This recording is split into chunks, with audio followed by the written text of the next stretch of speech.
दोस्तों, मदन एक ऑटो चालक है। वह अपना ऑटो चलाया करता है और उसी से अपना गुजारा किया करता है। तभी एक दिन अचानक से उसे ट्रैफिक पुलिस रोक लेती है और कहती है कि तुमने ट्रैफिक नियमों का उल्लंघन किया है। तुम्हें जुर्माना भरना पड़ेगा। मदन कहता है कि मैंने कौन से ट्रैफिक नियमों का उल्लंघन किया है? मुझे जरा बताएंगे? तो उसके बाद पुलिस वाले कहते हैं कि या तो जुर्माना भर, वरना तुम्हें हमारे साथ थाने में चलना पड़ेगा। अब मदन जैसे उस थाने का नाम सुनता है तो उनसे कहता है कि मैं जुर्माना नहीं भरूं, मुझे उस थाने के अंदर ही ले चलो। क्योंकि उस थाने के अंदर उसकी पत्नी, जिसका नाम था कविता, 2 दिन पहले उस थाने के अंदर उसकी पोस्टिंग हुई थी और मदन ने अपनी पत्नी को ऑटो चलाकर पढ़ा लिखा कर इस काबिल बनाया था। तो उसे विश्वास था कि उसकी पत्नी उसकी मदद करेगी और पूछेगी कि कौन से ट्रैफिक नियमों का उल्लंघन किया है। इसके बाद मदन बेखौफ होकर उस थाने के अंदर चला जाता है। वहां पर जाने के बाद एक कुर्सी पर उसको बैठा दिया जाता है। डीएसपी मैडम थी। वह फोन पर किसी से कहने लग रही थी कि इस तरह से जानकारी निकालने की कोशिश मत करो। किसी को जरा सा पद क्या मिल गया, तुम लोग सब जगह पर ऐसे ही यूज करने लगे मेरे नाम को। आइंदा मुझसे ऐसी उम्मीद मत रखना। इस तरह की फटकार वह फोन से किसी को लगा रही थी। उसके बाद डीएसपी मैडम वहां पर आती हैं और कांस्टेबल से पूछती हैं कि इसको क्यों पकड़ कर लाए हो।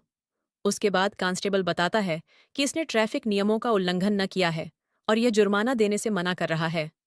अब इसके बाद मदन आशा भरी निगाहों से अपनी पत्नी की तरफ मुस्कुराकर देख रहा था।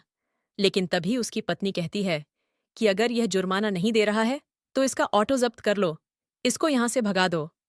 इस बात को मदन जैसे ही अपनी पत्नी के मुंह से सुनता है तो एकदम हैरान और परेशान सा हो जाता है, क्योंकि उसकी पत्नी को उसने ऑटो चलाकर पढ़ा लिखा कर इस लायक बनाया था और उसकी पत्नी ने आज उस ऑटो को ही बंद करने के लिए बोल दिया था, जिस ऑटो की वजह से वह डीएसपी बनी थी। अब इसके बाद मदन मायूस हो जाता है और कविता की तरफ सूखी सी आंखों से देखने लगता है।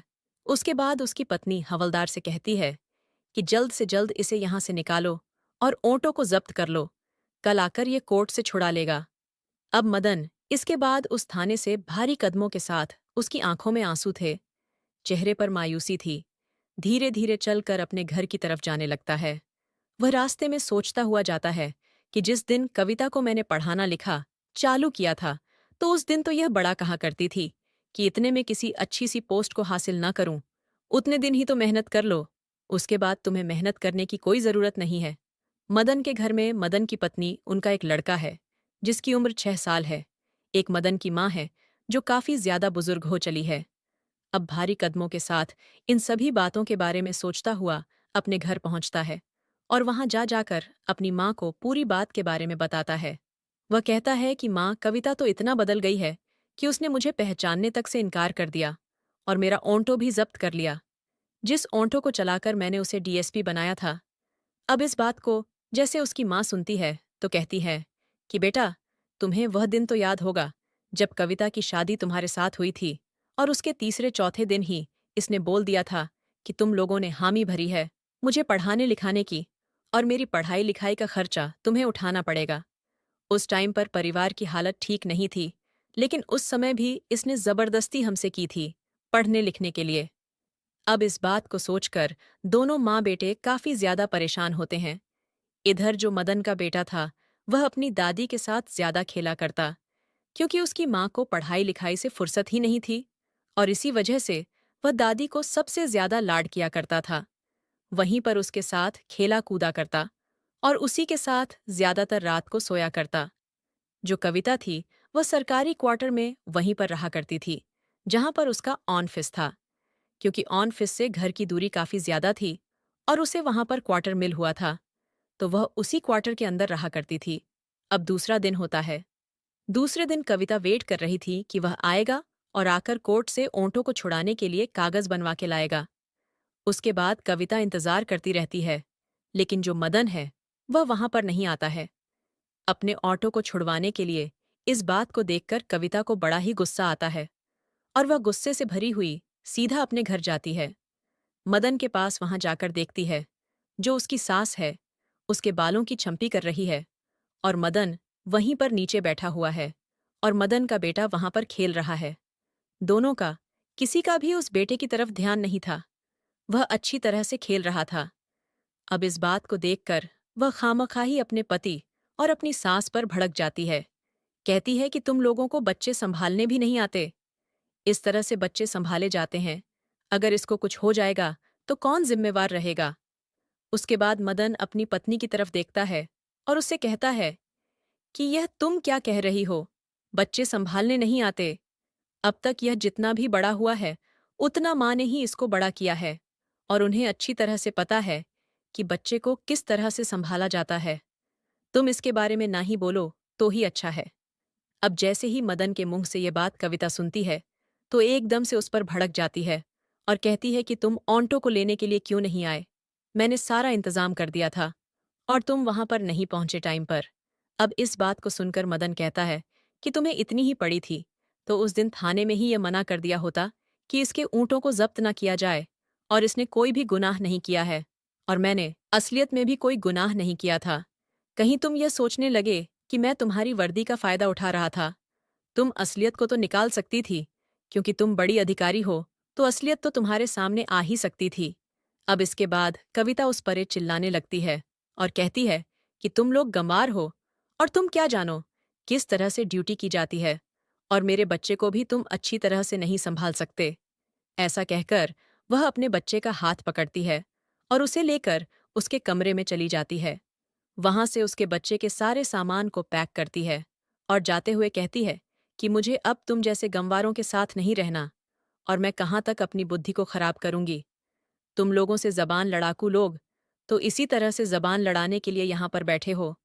मदन कहता है कि ठीक है, अगर तुम्हें यह अच्छा लगता है तो वैसा ही करो।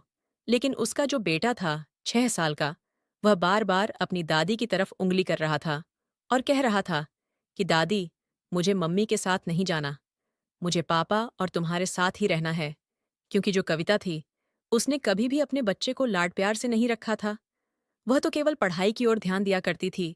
अब इसके बाद कविता उसका हाथ पकड़कर और उसकी तरफ गुर्रा हुए उसको अपने साथ उसी क्वार्टर पर ले जाती है जहां पर वह रहा करती है।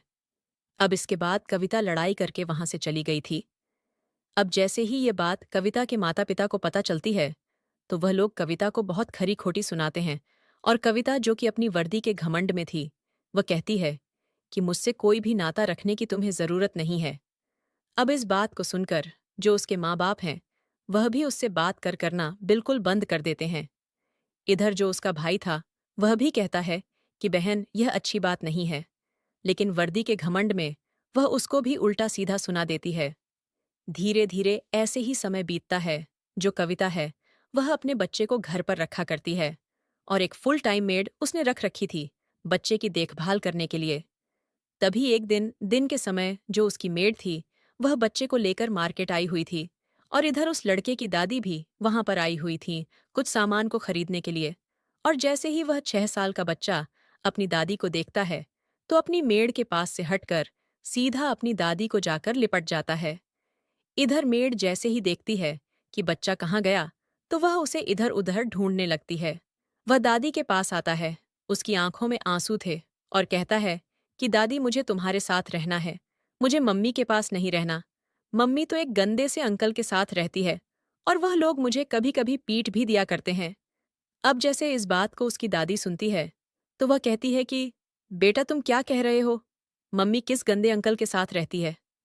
तो वह बताता है कि गंदे से अंकल मम्मी के घर पर आते हैं और वह पूरा दिन भर भी रहते हैं। कभी कभी जब छुट्टी का टाइम होता है, लेकिन रोज शाम को जरूर से आते हैं और मम्मी और वह अंकल मुझे पीटते हैं अगर मैं नहीं सोता हूं तो। और उसके बाद मैं सोने का नाटक कर लेता हूँ और मम्मी और वह गंदे अंकल घंटों तक बैठकर आपस में बातें करते हैं और जोर जोर से हंसा करते हैं। इन सभी चीजों को देखकर मैं अंदर ही अंदर से बहुत ज्यादा रोता हूँ और मुझे अब मम्मी के पास नहीं रहना।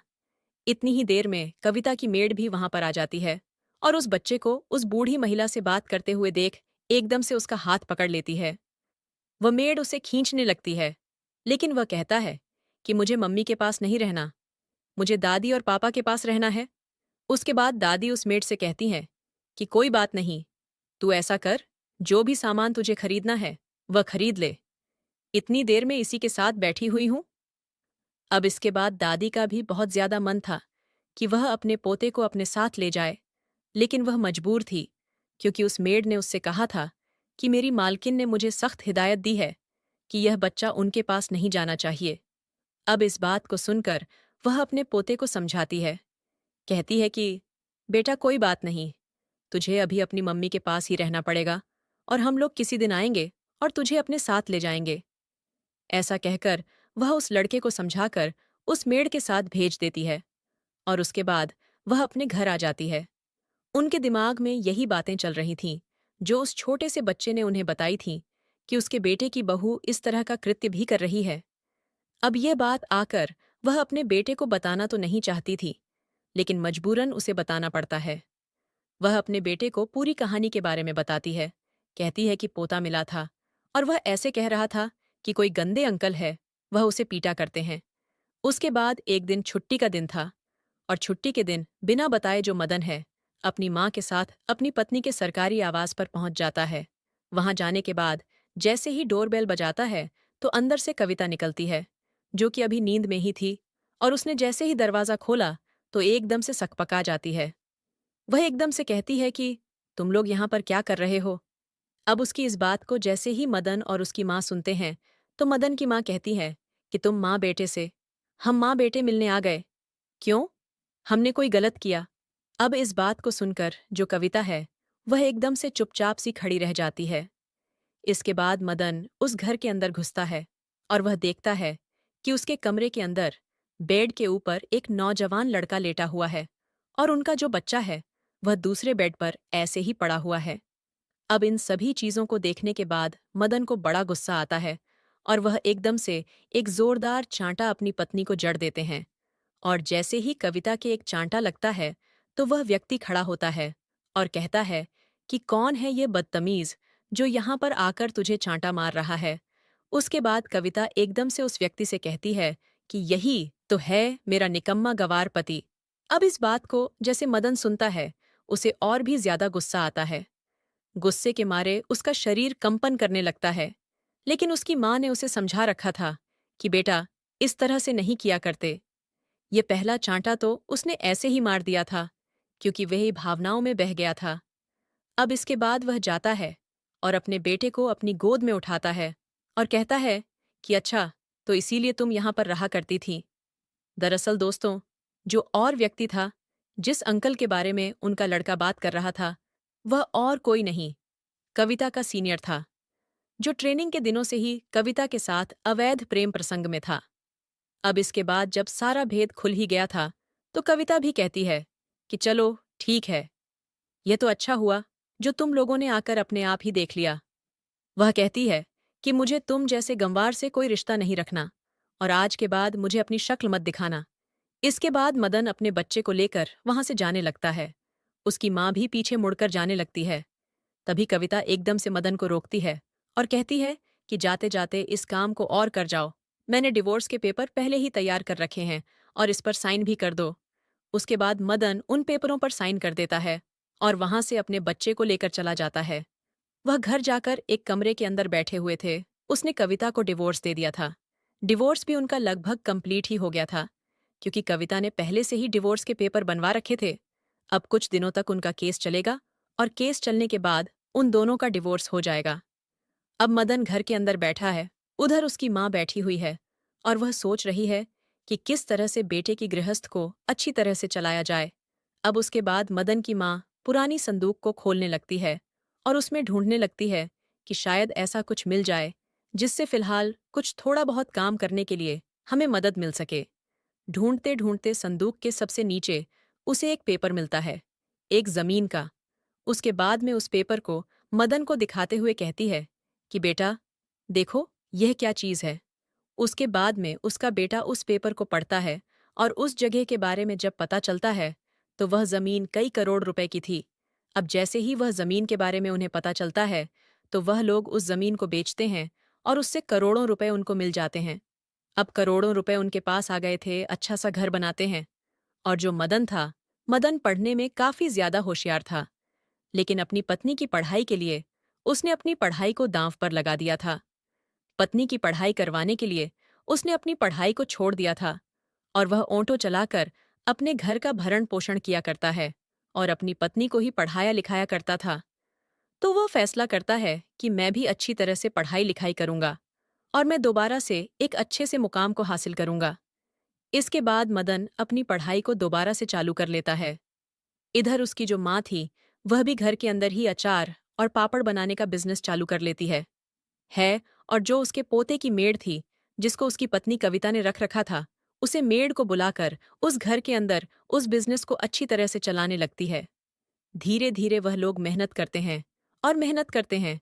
उनका बिजनेस अच्छी तरह से चलने लगता है। पैसे भी उनके पास अच्छे खासे थे। उनका बिजनेस भी चलने लगा था। तो अब मदन को कोई भी प्रॉब्लम नहीं होती है। उसे कमाने की भी कोई दिक्कत नहीं है और वह अच्छी तरह से अपनी पढ़ाई पर फोकस करता है। फोकस करने के बाद लगभग 2 साल के बाद उसका सिलेक्शन एसपी के पद पर हो जाता है। अब जैसे ही वह एसपी बना था, तो खबरों में उसका ही नाम चला करता था। कोई कहता कि ऑन्टो वाला एसपी बन गया, उसने मेहनत की। और कोई उसकी माँ से आकर पूछा करता।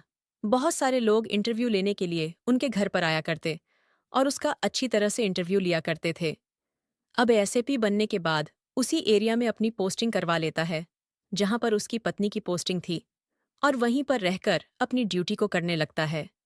इधर जो उसकी पत्नी थी, वह अपने सीनियर अधिकारी से अवैध प्रेम प्रसंग में थी और सीनियर अधिकारी ने उसका एक वीडियो बना लिया था, रिश्वत लेते हुए। और अब उसको बहुत ही ज्यादा टॉर्चर किया करता, बहुत ही ज्यादा परेशान किया करता। और उसको याद आती है अपने उस पति की, जो कभी ऑटो चलाकर उसकी पढ़ाई लिखाई का खर्चा निकाला करता था। लेकिन अब वह करे भी तो क्या करे, क्योंकि उसने अपने पति को